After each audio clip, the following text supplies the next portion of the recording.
Worksheet 37 करेंगे और ये आपका चैप्टर 6 है जय प्रक्रम, जो आपका फर्स्ट टर्म में आने वाला है।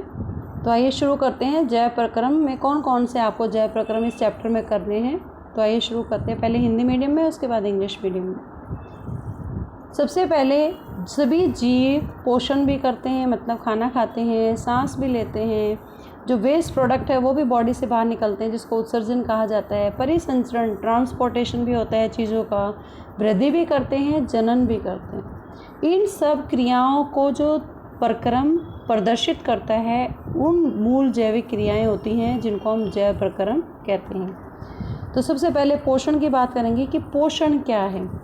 पोषण भोजन ग्रहण करने और इसे ऊर्जा या जीवन के लिए अन्य आवश्यक पोषक तत्वों में परिवर्तित करने की प्रक्रिया को पोषण कहा जाता है।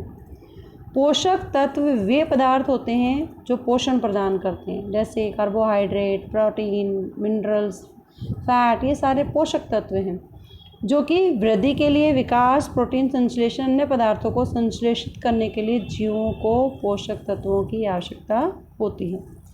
अब जो भोजन ग्रहण करने का तरीका भी अलग अलग है सभी जीवों को, जिनको हम पोषण विधि कहते हैं। सभी जीवों में ऊर्जा और पदार्थ की सामान्य आवश्यकता समान है, लेकिन उनकी आपूर्ति अलग अलग विधियों द्वारा होती है। इसलिए पोषण की भी दो विधियां हैं। एक है स्वपोषी पोषण, दूसरा है विषमपोषी पोषण। स्व जैसा कि इसका नाम है, स्वयं। पोषी मतलब खाना बनाने वाले।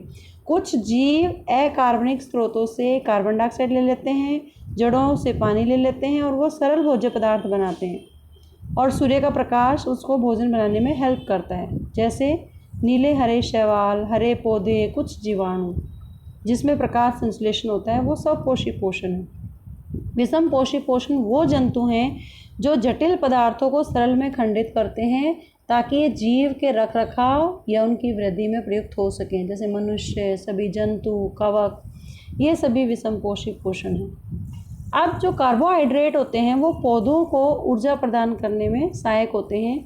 जो कार्बोहाइड्रेट तुरंत प्रयुक्त नहीं होता, वो स्टार्च के रूप में संचित कर लिया जाता है। अब प्रकाश संश्लेषण क्या है? प्रकाश संश्लेषण वो प्रक्रिया होती है जो स्वपोषी सूर्य के प्रकाश, क्लोरोफिल की उपस्थिति में कार्बन डाइऑक्साइड और वायु से और जल, मिट्टी से प्राप्त कर कार्बोहाइड्रेट में परिवर्तित कर देते हैं, जिसको हम इस रिएक्शन से समझेंगे। हवा से कार्बन डाइऑक्साइड ली, जड़ों से पानी लिया, सूर्य का प्रकाश और पत्तों में हरे रंग का पिगमेंट होता है जिसको क्लोरोफिल कहते हैं, और उससे ग्लूकोज बना दिया। ये C6H12O6, ये एरो के साथ है कनेक्टेड, ये ग्लूकोज है। फिर ऑक्सीजन रिलीज करी जो हम जीवों के लिए जीने के लिए आवश्यक है, और पानी है वो वाष्पोत्सर्जित हो जाता है। तो जितनी भी उत्पादित जो ग्लूकोज है वो अलग अलग कोशिकाओं के द्वारा यूज़ किया जाता है। फिर जो जैव रासायनिक अभिक्रिया में ऑक्सीजन एक उत्पाद है। सबसे बड़ा इम्पोर्टेंट है कि पौधे क्यों लगाने चाहिए हमारे आसपास, क्योंकि वो ऑक्सीजन पैदा करते हैं जो हमारे जीने के लिए ज़रूरी है। उसके बाद आता है प्रकाश संश्लेषण में उपयोग होने वाले कौन कौन से पदार्थ हैं, जैसे कार्बन डाइऑक्साइड, जल, सूर्य का प्रकाश। कार्बन डाइऑक्साइड को कहाँ से प्रवेश मिलता है? कार्बन डाइऑक्साइड हवा में होती है, तो जो पौधों के अंदर छिद्र होते हैं जिसको स्टोमेटा कहा जाता है, उससे कार्बन डाइऑक्साइड अंदर जाती है, और ये क्या करती है? ग्लूकोज का निर्माण करती है, जिसमें कार्बन और ऑक्सीजन का स्रोत बन के ये यूज़ होता है उसमें ग्लूकोज बनाने में। जल जड़ों द्वारा अवशोषित होते हैं, और ग्लूकोज में हाइड्रोजन के स्रोत के रूप में और ऑक्सीजन के गैसों के निर्माण के रूप में इसका इस्तेमाल किया जाता है। सूर्य का प्रकाश, क्लोरोफिल जो हरे पिगमेंट होता है, लवक होता है पत्तों के अंदर, उसमें अवशोषित होता है, और प्रकाश संश्लेषण में ऊर्जा के स्रोत के रूप में इसका प्रयोग किया जाता है। तो ये तीन इम्पॉर्टेंट चीज़ें तो हैं ही हैं। उसके साथ साथ क्लोरोफिल जो कि बहुत इम्पॉर्टेंट है। चार चीज़ें प्रयोग की जाती हैं प्रकाश संश्लेषण में, एक भी अनुपस्थित होती है तो प्रकाश संश्लेषण नहीं होगा। अब हम इसको देखते हैं प्रकाश संश्लेषण का स्थान। सबसे पहले कोशिका में उपस्थित एक कोशिकांग होता है जिसको क्लोरोप्लास्ट कहते हैं, जिसमें क्लोरोफिल होता है, और वो प्रकाश संश्लेषण की क्रिया होती है वहाँ पर। क्लोरोफिल क्या है? हरा वर्णक है, सिर्फ पत्ती और तने के हरे रंग ही नहीं देता, अपितु सूर्य के प्रकाश को भी अवशोषित करता है। मतलब पत्तों का हरा रंग या तनों का हरा रंग इसलिए होता है क्योंकि वहाँ पे क्लोरोफिल होता है, और वो सूर्य के प्रकाश को अवशोषित कर लेता है। अब प्रकाश संश्लेषण के 3 चरण हैं। सबसे पहले पहला चरण क्लोरोफिल द्वारा सूर्य के प्रकाश को अवशोषित करना। दूसरा चरण, प्रकाश जो था, जो सूर्य का प्रकाश अवशोषित किया पत्तों ने, उसको रासायनिक ऊर्जा में बदल देना और जल के अणुओं को, जो वाटर था H2O, वही सूर्य का प्रकाश केमिकल रिएक्शन यूज़ करेगा और वो हाइड्रोजन और ऑक्सीजन में परिवर्तित हो जाता है। फिर उसके बाद तीसरा चरण आता है, जो कार्बन डाइऑक्साइड है वो कार्बोहाइड्रेट जैसे ग्लूकोज में अपचयित हो जाती है। तो 3 चरण के अंदर फोटोसिंथेसिस वो होता है और ये आवश्यक नहीं है कि ये चरण काल एक के बाद दूसरा हो। उदाहरण के लिए जो मरुस्थल के पौधे हैं वो रात्रि में कार्बन डाइऑक्साइड लेते हैं रात के समय और एक मध्यस्थ उत्पाद बनाते हैं। दिन में क्लोरोफिल ऊर्जा अवशोषित करके अंतिम उत्पाद बनाता है। तो दिन में ये, लेकिन रात में कार्बन डाइऑक्साइड लेते हैं वो कार्बन डाइऑक्साइड और एक उत्पाद बनाने में हेल्पफुल होते हैं। तो इस तरीके से ये वर्कशीट आपका था पोषण के बारे में और प्रकाश संश्लेषण में कौन कौन से उत्पाद हैं। Now the time for the English medium students and today's worksheet is worksheet 37 for the class 10th and we are studying life processes. There are few fundamental life processes shown by the living organisms like nutrition, respiration, excretion, transportation, growth and reproduction. So first of all we will discuss about nutrition.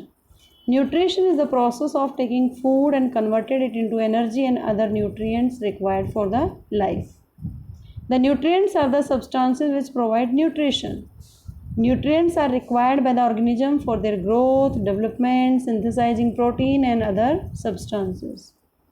Now, there are two modes of nutrition generally to fulfill the requirement of the living organisms.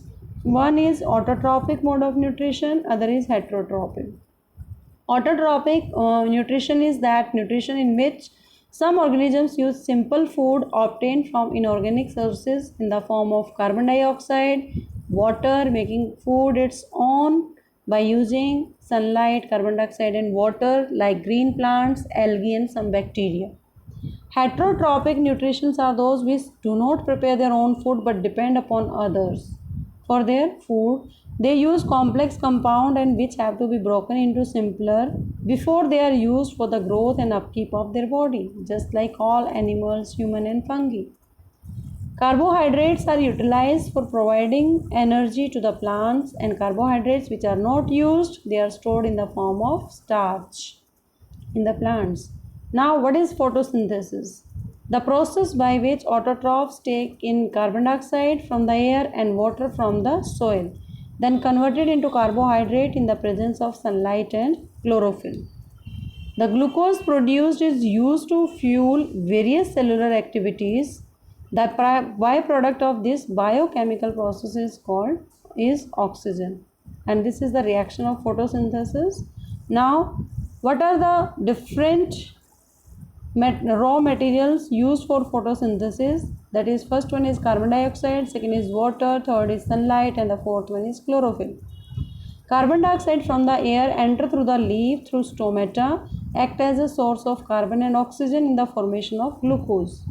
Water absorbed by the roots of the plants, and this is the source of hydrogen in the formation of glucose and also in the formation of oxygen gas. Sunlight is trapped by the chlorophyll and it is the source of energy for photosynthesis.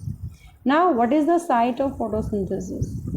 Photosynthesis takes place in the special organelle that is known as chloroplast, containing green pigment known as chlorophyll, and chlorophyll is also necessary for photosynthesis.